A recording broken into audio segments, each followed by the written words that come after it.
सात संगत जी, प्यार से कहना धन अहंकार जी। ये इंसान अपने अंदर के जो मानवीय गुण हैं उन गुणों को हमेशा एक बढ़ाता चला जाए। और अगर इस मनुष्य चोले में आया है, मनुष्य का शरीर लिया है,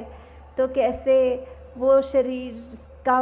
एक हमेशा सदुपयोग ही हो। वो मानवीय गुण अगर नहीं है तो होए कैसे। एक इंसान में सिर्फ प्रेम, प्यार, निम्रता, करुणा, दया इत्यादि जो भी अच्छाइयाँ होनी चाहिए, अगर हम मनुष्य बन के आए हैं तो क्या हम में है वो अच्छाइयाँ कि नहीं, इसका हम खुद ही वो सोचें। और किस तरह अपने जीवन में वो लानी है अपने अंदर, वो सत्संग रूप का जो सहारा रहता है, सेवा का, सुमिरन का। और सबसे पहले तो ये बात कि कैसे हम अपना असली जो हमारा एक आइडेंटिटी है, हम असली में क्या हैं, हम कहाँ से आए हैं, कहाँ को मृत्यु के बाद जाना है और अब जीते जी कैसा जीवन बिताना है। जब ये सही सलीका पता हो, ये तो युगों युगों से संतों ने बताया है कि ये बस ब्रह्म ज्ञान ही है कि जब ऐसा ये अनमोल रतन झोली में पड़ जाता है तो फिर यही बात होती है कि हमारा मुख उजला हुआ है और अब हमें वो समझ है कि ये ब्रह्म ज्ञान रूपी दात हमारे पास आ गई है। तो कैसे ये जीते जी भी हमारे लिए ये बहुत उपयोगी है और मृत्यु के बाद यही है जिससे मोक्ष और मुक्ति का जो बात आती है। तो दातार सभी पे कृपा करे कि ऐसे ही सेवा, सुमिरन, सत्संग करते हुए अपना जो इस प्रभु परमात्मा निरंकार पे एतबार है ये एहसास करते हुए जीवन जब बिताएंगे तो हम ऐसे कोई अपने आप को स्थिति में नहीं डालेंगे जिसको हम बाद में सोच के ये कहें कि हमने ऐसा उस पल में कर दिया तो ये हमारा ही नुकसान हुआ है। और हम हमेशा बस एक वो जो सही जीवन जीने का सलीका होता है उस तरह से जी सकते हैं। तो आज जिस तरह ये हरदेव वाणी का शब्द है तो उसकी पंक्तियाँ। हाँ जी। ऐ इंसान पड़ोसी के घर जो तू आग लगाएगा। तो ये बात एक तरह से ये पड़ोसी का तो एक सिंबॉलिकल रूप ले रहे हैं कि ये पूरे विश्व में जो जो भी है उसको अगर हम ये माने कि हमारे पड़ोसी हैं सब, तो हम कैसे ये एक भाव हमारे मन के जो होते हैं, हमारे पहले दिल दिमाग में से ये उत्पन्न होता है कि हमने दूसरे के साथ कैसा व्यवहार करना है, प्यार से रहना है या कुछ उसका नुकसान करना है। ये अच्छाई भी हम अपने अंदर से ही दूसरे के प्रति सोच के द्वारा, अपने व्यवहार के द्वारा, अपने कर्मों के द्वारा जहाँ निकालते हैं, वहीं हम ये भी सोच सकते हैं कि अगर हमारा एक अपना ही शरीर लें तो हमारी जो दिल है उसका पड़ोसी तो हमारा दिमाग ही हुआ। तो कैसे हमारा ये जो दिमाग है इसमें हम ये बुरे ख्याल आने से पहले वो ख्यालों को आते ही अपने अंदर से कैसे समाप्त कर पाएंगे। वो जब हम प्रभु परमात्मा का सहारा लेंगे, इस निरंकार, इस अविनाशी जिसका कोई अंत नहीं है, ये हर जगह है, ये पत्ते पत्ते में है, कण कण में है, इसको कोई काट नहीं सकता। जो ऐसा ये परमात्मा है जो स्थिर है, जो हमेशा से कायम दायम है, जब हम इसका सहारा लेते हैं तो ही वो बात हमारे अंदर ढलती है कि फिर हम जानबूझकर अपने दिमाग में कोई ना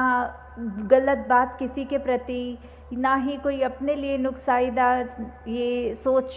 को उत्पन्न भी होने देंगे। और वो कर्म तो दूर की बात कि फिर दूसरे के लिए नुकसान के लिए कोई कर्म हमारा होगा। जैसे इस बात में ये आ रहा है कि कैसे हम अगर कोशिश करेंगे कि अपने पड़ोसी को का घर जला दें तो फिर वो बात कि हमने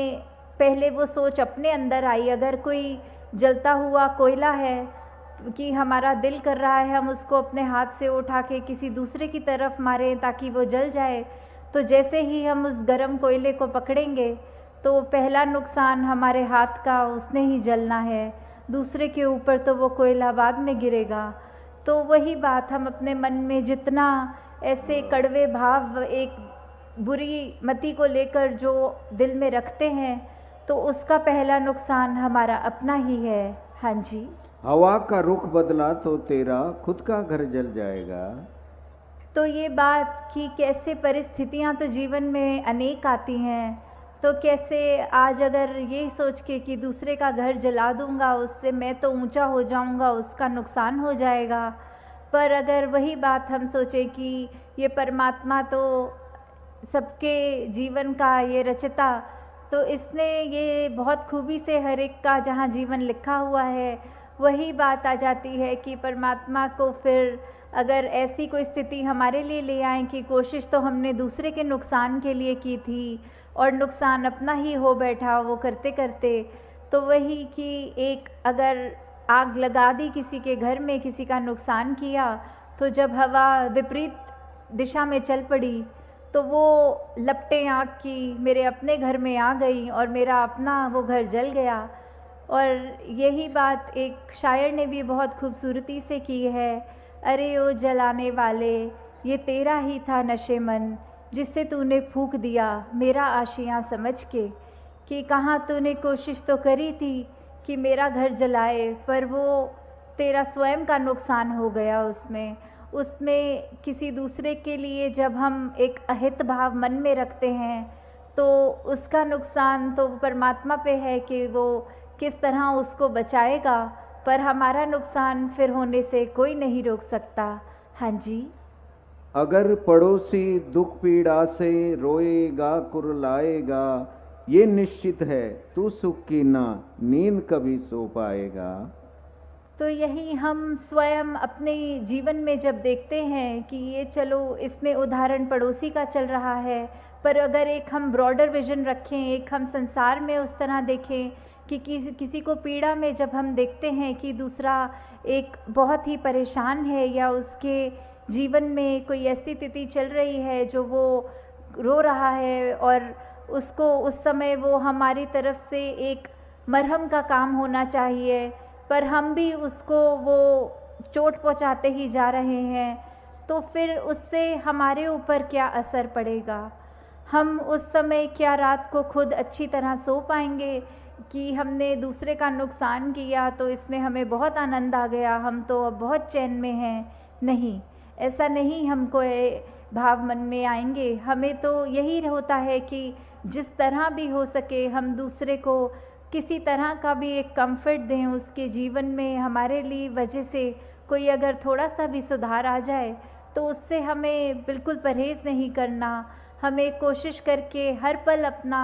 ऐसे दे देना है। तो एक बचपन में कहानी जो पढ़ी थी इसी उदाहरण पे है कि एक बच्चा था और एक उसका मित्र था। तो उस बच्चे ने, उसके पास बहुत सारी टॉफ़ी थी, वो खाने की मिठाई थी, और दूसरा जो उसका मित्र था उसके पास बहुत अलग तरह के छोटे छोटे पत्थर थे जो कंचों जैसे होते हैं। तो उन दोनों ने एक दिन ये कहा कि ऐसा करते हैं, तुम मेरे सारे वो कंचे रख लो, मैं तुम्हारी सारी मिठाइयाँ ले लूँगा, क्योंकि बहुत दिन से हम अपने अपनी ये चीज़ों के साथ ही अपने पास ही हैं, तो इससे मेरा ये मिठाई तुम्हें भी टेस्ट आ जाएगा और तुम इतने मज़े से जो कंचे खेलते हो वो थोड़ा आनंद मैं भी ले लूँ। तो ये जब ऐसा करते हैं तो जिस दोस्त के पास वो मिठाई होती है वो अपनी सारी की सारी मिठाई उसको दे देता है, पर दूसरा मित्र, उसके मन में ये भाव आ जाता है कि मैं अपना सबसे सुंदर जो कंचा है वो छुपा लूँ जेब में और बाकी इसको दे दूँ। तो ऐसा ही वो करता है, और जब ये अपने अपने घर रात को दोनों मित्र चले जाते हैं तो बात वही आती है कि जिसने अपना सब कुछ दे दिया, पूरी मिठाई दे दी, वो मित्र तो बहुत ही चैन की नींद सो जाता है कि आज मुझे शुक्र है इस परमात्मा का कंचों से खेलने को मिल गया। पर जिसके मन में खोट होता है, जिसने वो एक कंचा छुपा कर रखा था, वो बिल्कुल रात को अच्छी तरह नहीं सो पाता। उसके मन में ये ख्याल आता है कि मैंने तो चलो चालाकी की, कोई बात नहीं, पर कहीं ऐसा तो नहीं है मेरे मित्र ने जो उसकी सबसे अच्छी टेस्टी जो मिठाई थी वो मुझसे छुपा ली हो। तो वही बात इस उदाहरण से भी यही आती है कि कैसे हम अगर दूसरे का जहाँ नुकसान करेंगे, उसका होना नुकसान या ना होना ये तो परमात्मा के हाथ में है, पर हमारा उससे नुकसान निश्चित है। हाँ जी। भूखा अगर पड़ोसी है तो तू मिल बांट के खाया कर। तो कैसे हमारे इसमें व्यवहार के अंदर जहाँ अच्छाइयाँ हमें प्रतिदिन और डालनी चाहिए, वहीं दूसरों के हित के लिए कि अगर हमें कोई दिख रहा है कि किसी की स्थिति उस रूप में है कि अगर किसी को किसी चीज़ की आवश्यकता है और वो चीज़ अगर हमारे जीवन में है, चाहे वो कोई वस्तु के रूप में हो या कभी कभी किसी को सिर्फ एक इमोशनली एक मन से सिर्फ एक चाहिए होती है, वो सांत्वना कह लें या जो भी, कि हम अपने मन के रूप में उसको एक तरह से एक राहत दे सकें। चाहे कोई भी रूप हो जीवन में, किसी के पास अगर कोई चीज़ नहीं और हमारे पास वो है, तो हम उसको अगर उसके साथ बांटेंगे, अगर हमारे को तो परमात्मा ने ऐसा दिया है कि हमारा ये भंडार भरे हुए हैं, क्योंकि परमात्मा जितना भी देता है हर एक को,